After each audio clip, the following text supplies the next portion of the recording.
নমস্কাৰ, welcome to my back video'. আজি আমাৰ প্ৰথম ৰোৱা আৰম্ভ কৰিব। আজি ফাৰ্ষ্ট ডে, এইকাৰণে মই আৰু জঙলি দাঙি লৈ গৈ আছোঁ। আজি ৰোৱাতলিত পানী আছেনে নাই নাজানো। কালি ৰাতি অলপ বৰষুণ দিছিলে, পানী ৰল নে নৰল নাজানো।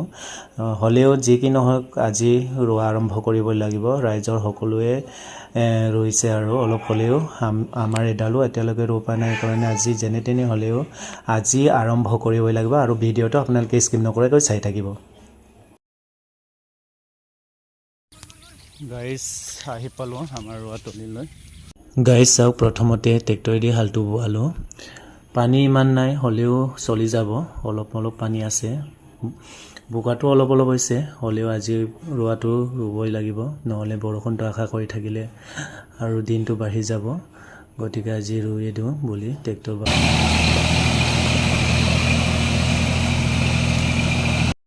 গাইজ এতিয়া হাল বাই হৈ গ'ল। এতিয়া মই মাৰি দিলোঁ। ৰোৱনীয়ে ৰুবলৈ ৰখি আছে, সেইকাৰণে মই পটাপট মৈটো মাৰি দিলোঁ আৰু ৰোৱনী কেনেকৈ ৰুব আপোনালোকে চাই থাকিব।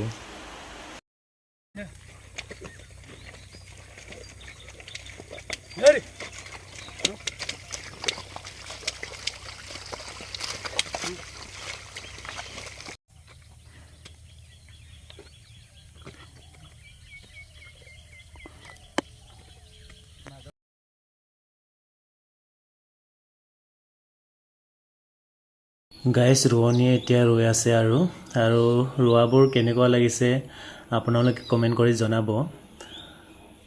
এয়া বৌ আৰু মোৰ মানুহজনীয়ে ৰুইছে। আজি মানুহ তেনেকৈ মাতা নাই, অকল দুজনীয়ে। গাইজ ময়ো ৰোৱাত অলপ সহায় কৰিলোঁ, কাৰণ দুজনীয়ে কিমান ৰুব। মই অলপ হ'লেওতো মই ৰুলে আগবাঢ়িব, সেইকাৰণে মই অলপ সহায় কৰি আহিলোঁগৈ। আৰু আপোনালোকক কওঁ, কাম কৰাত কোনো ল'ৰা ছোৱালী বুলিবলৈ কথা নাহে।